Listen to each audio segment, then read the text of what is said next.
A1 to A6. Dayanand died as the result of injuries sustained due to the attack. In support of the case, the prosecution examined 12 witnesses, including PW6, a draftsman. The alleged motive of the commission of offence was a civil litigation between the accused and the deceased.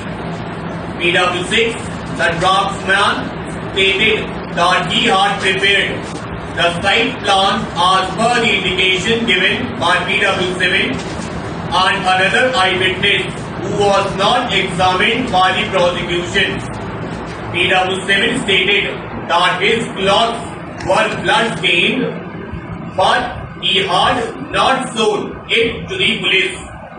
PW7 further stated that deceased had filed the suit, but in cross-examination admitted the possession of the disputed land was with the accused. However, the session judge, relying on the evidence of sole eyewitness PW7 without any corroboration, convicted all the accused for the offences under sections 148 and 308, read with section 102 IPC. The High Court upheld the conviction of the accused. The accused appealed but held, allowing the appeals Sara, an accused is presumed to be innocent until he is found guilty. The burden of proof that he is guilty is on the prosecution, and the prosecution has to establish its case beyond all reasonable doubts. In other words, the innocence of an accused can be dispelled by the prosecution only by establishing his guilt beyond all reasonable doubts on the basis of evidence part. The learned session judge did not appreciate the evidence objectively. He failed to see that all the male members of the two families of the accused were involved because of enmity on account of the land dispute. PW7 had given graphic details as to the injuries caused by each accused.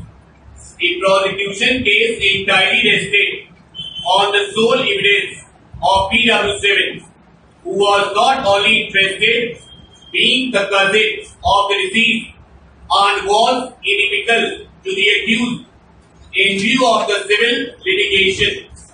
It was unsafe to act on his evidence without any corroboration. Although there were material witnesses available to corroborate their non-examination or withholding, their evidence was a serious lacuna in the prosecution case. Non-examination of another eyewitness whose name was mentioned in the FIR and who had witnessed the occurrence according to PW7 was also fatal. PW7 stated that he himself, his brother, went to the place of occurrence and lifted Dayanand to his house, and their clothes got blood-stained. The blood-stained clothes were neither produced nor seized. Failure to do so raises a serious doubt as to the version of PW7. The High Court disbelieved the recovery of both weapons and clothes. In all cases, recovery by itself may not be material, but in this case, in the absence of corroboration to the evidence of PW7, the recovery aspect assumed importance. The evidence of PW7, the sole eyewitness, without any corroboration, ought to have been scrutinized with great caution when he himself was frightened and was running away. The evidence of PW7 does not inspire confidence for the reasons that though he was a party to the civil suit as a defendant along with deceased, He falsely stated that it was deceased who filed the suit. When, as a matter of fact, it was the first accused who had filed the suit, he had made a wrong statement as to the possession of the disputed land, but he was forced to admit the possession of accused in the cross-examination. PW6, the draftsman, had clearly stated in his evidence that he had prepared the site plan as per indication of PW7, and another eyewitness who was not examined by the prosecution. PW7 had stated that his clothes were blood-stained, but he had not shown it to the police. Therefore, after a detailed examination of evidence and probabilities of the case, it is clear that the Sessions Court as well as the High Court had concurrently erred in convicting and sentencing the accused. Of the opposite paragraph as well as the order of detention and the grounds of detention, it is apparent that the order of detention is made by the state government. However, it has been pointed out by the learned counsel for the appellants that in the main part of the order of detention, the words used are to the effect that additional Chief Secretary and Principal Secretary to Government Home and Transport Department, especially empowered under Section 3 within bracket 1 of the Prevention of Illicit Traffic in Narcotic Drugs and Psychotropic Substances Act 1988 are unsatisfied. Now, therefore, I direct that the said Shri Rajan Singh be detained. It is also submitted that in the operative part of the order of detention, it is not mentioned that the state government was satisfied in passing the said order. Therefore, it is contended that the detaining authority is the specially empowered officer under Section 3 within bracket 1 and not the state government para. In our view, it would be difficult to accept the contention of the learned counsel for the appellants. Undoubtedly, the order of detention shows that the additional Chief Secretary and Principal Secretary to Government Home and Transport Department is specially empowered under Section 3 within bracket 1 of the Prevention of Illicit Traffic in Narcotic Drugs and Psychotropic Substances Act 1988. However, that by itself does not mean that the order of detention has been passed by him in his capacity as specially empowered officer. If specially empowered officer has exercised his power conferred upon him under Section 3 within bracket 1 of the Act, he would not have stated that it was by order and in the name of the governor. The beginning of the order also would not be Government of Karnataka, but it would be in his name. Further, the grounds of detention also make it clear, particularly para 28, that the order was passed by the Government of Karnataka. Therefore, it cannot be said that the appellants were not communicated, that they were having right of making representation to the state government. The grounds specially provide that they have a right to make representation to the detaining authority, the central government and officers board. Ground number 31 further clarifies that if any representation is made to the detaining authority, then it be addressed to the undersigned, namely additional Chief Secretary and the Principal Secretary to the government. This also makes it clear that the detaining authority is different from the additional Chief Secretary. Further, the appellant understood that the order of detention was passed by the state government and in para 1 of the dictation, it has been stated that the first responding state of Karnataka exercising its powers under section 3 within 1 of the Act have necessary power to deal with the contention raised by the learned council for the responding under Article 166 of the Constitution. The order made in the name of the governor shall not be called in question on the grounds that it is not an order made by the governor para. The learned council for the appellants next submitted that there is delay in meeting the order of detention and therefore the same is illegal and void. For this purpose, he submitted that appellant was arrested on 8th November 96 as the detention order was passed after nearly 5 months, that is on 15th April 97.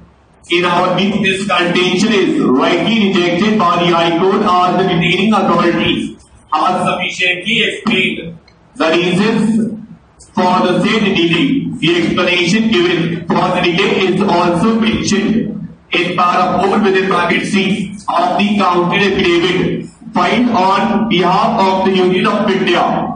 Considering the facts stated therein, in our view, the High Court has rightly rejected the said contention. No other contention is raised by the learned council for the appellants. In the result, these appeals are dismissed.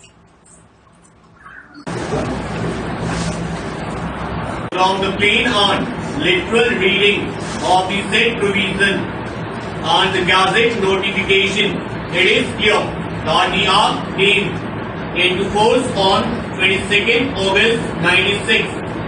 But the purposive reading would show that the Act came into force in continuation of the first ordinance which was brought into force on 25th January 96. This makes this position clear that although the Act came into force on 22nd August 96 for all practical and legal purposes, it shall be deemed to have been effective from 25th January 96, particularly when the provisions of the ordinance and the Act are similar, and there is nothing in the Act to the contrary, so as to make the ordinance ineffective as to either its coming its force on 25th January 96 or its continuation after 22nd August 96. Thus, we conclude that the Act was brought into force with effect from 22nd August 96. YD notification number GSR 375 dated 22nd August 96, published in the Gazette of India, and that the Act being a continuation of the ordinance is deemed to have been effective from 25th January 96 when the first ordinance came into force para. Alternatively, it was contended that a party holding a foreign award has to file a separate application and produce evidence as contemplated under section 47 and also satisfy the conditions laid down under section 48, and it is only after the court decides about the enforceability of the award it should be deemed to be a decree under section 49 as available for execution. In other words, the party must separately apply before filing an application for execution of a foreign award. The Arbitration and Conciliation Ordinance 96 was promulgated with the object to consolidate and amend the law relating to domestic arbitration, international commercial arbitration and enforcement of foreign arbitral award, and to define law relating to conciliation and for matters connected therewith or incidental thereto. In para 4 of the Statement of Objects and Reasons contained in the Act, the main objects of the bill are stated. Ordinarily, a gift is a transfer of property without consideration, but for the purpose of the Act, a transfer for inadequate consideration is to be deemed to be a gift under section 4 within bracket 1 within bracket 8 on an inclusive definition in section 2 within bracket 11 of the Act. A deemed gift is also a gift. The provision of deemed gift in section 4 within bracket 1 within bracket 8 is intended to bring within the purview of the tax such transactions which are entered between the parties to evade the tax para. The question which arises for determination in this case is whether the transaction made by the assessee can be said to be a deemed gift under section 4 of the Act. For invoking the deeming provisions of section 4 within bracket 1 within bracket 8 of the Act, inquiries have to be made regarding the existence of a transfer of property, the extent of consideration given, that is, whether the consideration is adequate.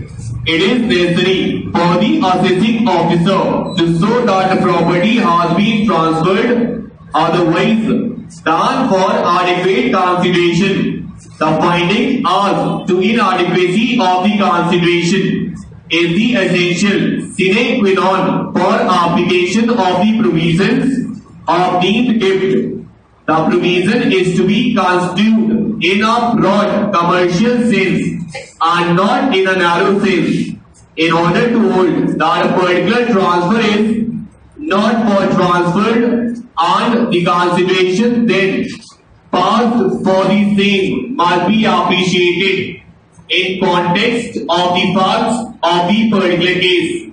If the transaction involves transfer of certain property in lieu of certain other property received, then the process of evaluation of the two items of property should be similar, and on such evaluation it is found that there is appreciable difference between the value of the two properties, then the transaction will be taken as a deemed gift to the extent as provided in the section. It is to be found that the transaction was of inadequate consideration and parties deliberately showed the valuation of the two properties as the same to evade tax. Such a conclusion cannot be drawn merely because, according to the assessing officer, there is some difference between the valuation of the property transferred and the consideration received. The Employees Provident Fund Scheme was introduced by ordinance in 1952. Later an enactment came, and in the early stages the scheme was made applicable only to 6 selected industries which were supposed to have the capacity to pay. Now, of course, more than 60 industries are covered by the Employees Provident Fund Scheme, but the Act gives the appropriate government certain powers to exempt certain factories from the operation of the Employees Provident Fund Scheme.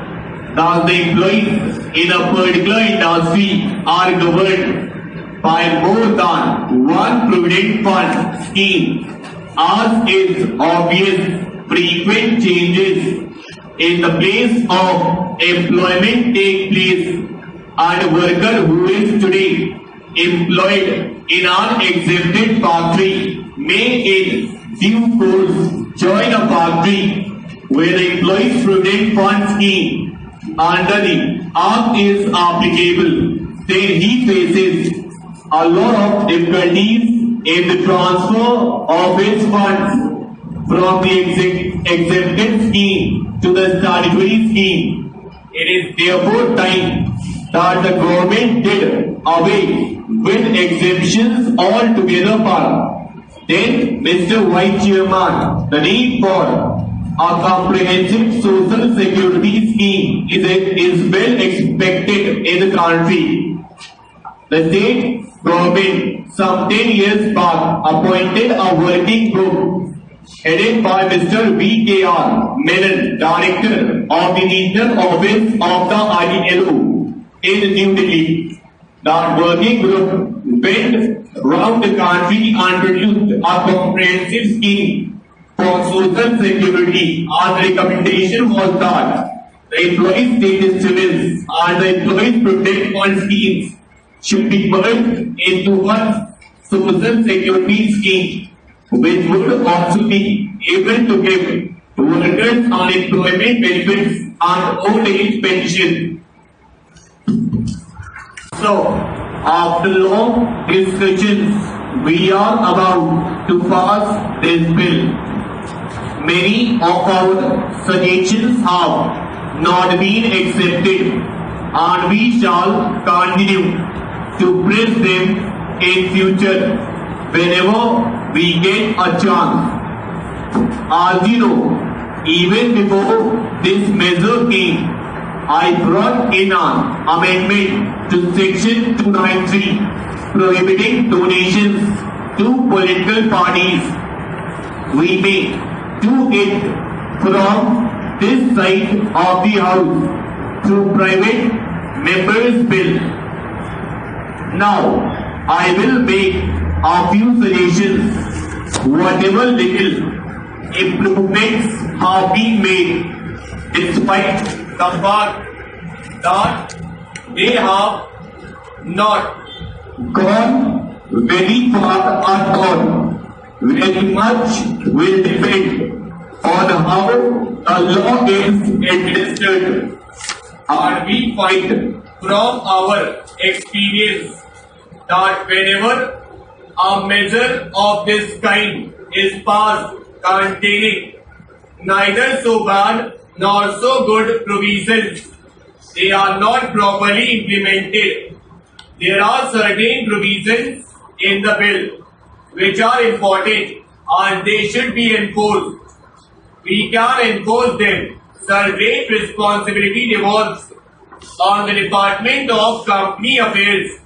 In this connection, you will have noticed that in the course of the discussions, none from this side or from the other side of the house made any adverse remarks about the company law administration. We have done so not because we have not got one or two complaints about them, but we know that they have been subjected to severe attack by big businessmen who are trying to malign the Department of Company Affairs. The respondents have been paid gradually under the Central Act for the period covered and for the balance period of service gradually is paid under the prevailing trust scheme part. At the relevant time, when the respondents voluntarily retired from service, the definition of employee under section 2 within bracket E of the Central Act read as not to include employee whose wages exceeded rupees 1000 per month sum, while the respondents' employees were all getting wages more than rupees 1600 per month sum, and therefore the Central Act could not be applied. If that is so, it is certainly permissible for the respondents to have made an application for payment of gratuity under section 40 within bracket 3 of the State Act. For the regime of the Central Act would indicate that it would not be applicable in cases where the State Act is more beneficial than the Central Act. In this case, the finding is that the State Act is more beneficial than the Central Act. Therefore, the contentions sought to be advanced on behalf of the appellant as to repugnancy or otherwise of the State Act would not arise at all. If both the enactments can coexist and can cooperate, where one act or the other is not applicable, then we find no difficulty in making the State Act applicable on the past situation applicable, as has been done in the present case. Therefore, we find that the conditions raised on behalf of the appellant are not sustainable path. Shri Narayan Singh, the learned senior advocate appearing for the appellant, submitted that the central act is a complete code containing detailed provisions and creates right of payment of gratuity, and therefore the central act should prevail over the state act. Reliance are being based on the decision of this court in state of Punjab versus Labour Court Jalandhar.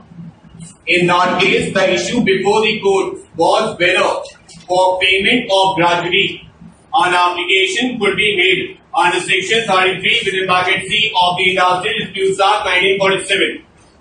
And it was held that such an application could not be filed under the said act. Therefore, this decision cannot be of any assistance to the appellant, inasmuch as the question before us is whether the central act or the state act would apply for payment of gratuity. Railway Minister, while answering one of the questions regarding the movement of coal, said that it was not always the railway's fault. I do agree that it is not always the railway's fault. The whole difficulty is that there is no coordination between his ministry and the other ministries. He also suggested that these would divert some of the coal to road and waterways. I do welcome that suggestion.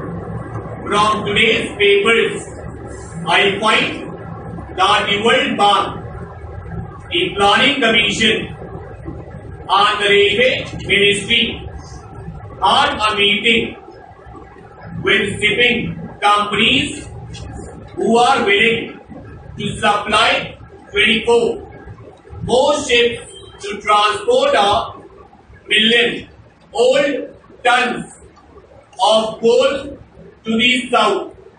In this connection, I would suggest that transport by water costs rupees 37 more per ton. Secondly, the coal supplied through ships is not graded properly in the sense that it gets mixed up. When they supply it to industries, the latter do not get the proper quality, and what they get is not up to the mark. These things should be taken care of while diverting more and more coal towards the south through waterways. Sir, I have to say another thing. In the Niyogi committee, it was suggested that the railways should consider the question of their contribution to the general revenues. I do not say that the contribution from the railways to the general revenues is not good. It is quite welcome. But what I would suggest is that the railways can ill afford this much. Now that they have increased their dividend, they are not in a position to divert to that extent to the general revenues. If they have increased their dividend, it does not mean that the railways are prosperous. But what I feel is that the railways would do well to think twice about paying more because they have got any amount of work to be done in their own department.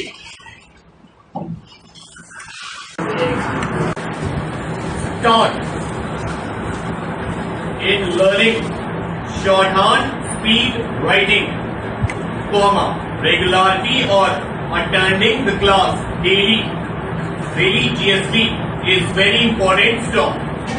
It has been found that shorthand students become absent whenever their whimsical impulse desires stop. It is extremely unfruitful stop. Shorthand class must be attended even without a day's absence stop. Irregular student doesn't gain much. He wastes his most valuable time of his youth and his short span of career building, that is, from 20 years to 25 years of his age stop. He also loses his own hard-earned money or that of his parents. We are living in an era of competition, we make our position only by passing through the seas of various grades, coarse, fine and superfine stop. Superfine is chased after, and coarse is rejected everywhere. Finding, a racer, a swimmer, a field player, a musician does his practice daily, braving all kinds of seasons stop. Similarly, a shorthand writer should and must practice daily stop. To be absent from the class is both sinful and criminal stop. He must attend his class regularly without any rhyme or reason, whatsoever stop. When a much older teacher who is sincere can come to teach without a day's absence throughout the month, and the year too, why can't Mr. Student attend it daily? Both are made of the same flesh. Both are likely to fall sick. Both have social obligations. Both are subject to sensual temptations. Think of a railway engine driver of a high-speed train stop. He is fully familiar with a particular railway track on which he has to run his train at a high speed of 100 to 140 km per hour stop. Can he afford to be absent without sufficient notice or reason? He cannot be replaced on the spur of the moment by another driver who is due for a particular railway track stop. Similarly, a soldier on active service or surgeon for whom a patient struggling for his life is on the operation table. In our office culture of 5 days a week in India, the shorthand class is held for 22 days a month, stop. Why can't you attend it for all the 22 days, unless there is a tragedy like serious accident or illness or death of a very near one? The second bad habit of the shorthand student is late coming stop. It is as bad as being absent stop. Some students reach the classroom frequently late as a matter of habit stop. The length of the shorthand class is generally 1 hour stop. If you attend it by 10 or 15 minutes, you gain nothing stop. Firstly, late coming makes our nervous system weak stop. We become stressful and tensionful stop. When we write with such a state of our mind, comma, we don't write well. Stop. Our concentration goes out of gear, comma, resulting in omissions and mishearings while taking down dictation, comma. However, low, the speed may be stopped. Some students surprisingly put forward the reason for late coming that they could not hear the clock alarm. Stop. They are foolish. Stop. They do not know that a student who is determined to make his career in the best way and in the minimum time possible does not wake up with the alarm clock. Stop. His iron will, comma, his resolution is his alarm. Transcription. Accused A1 to A6. Dayanand died as a result of injuries sustained due to the attack. In support of the case, the prosecution examined 12 witnesses, including PW6, a draftsman. The alleged motive of the commission of offence was the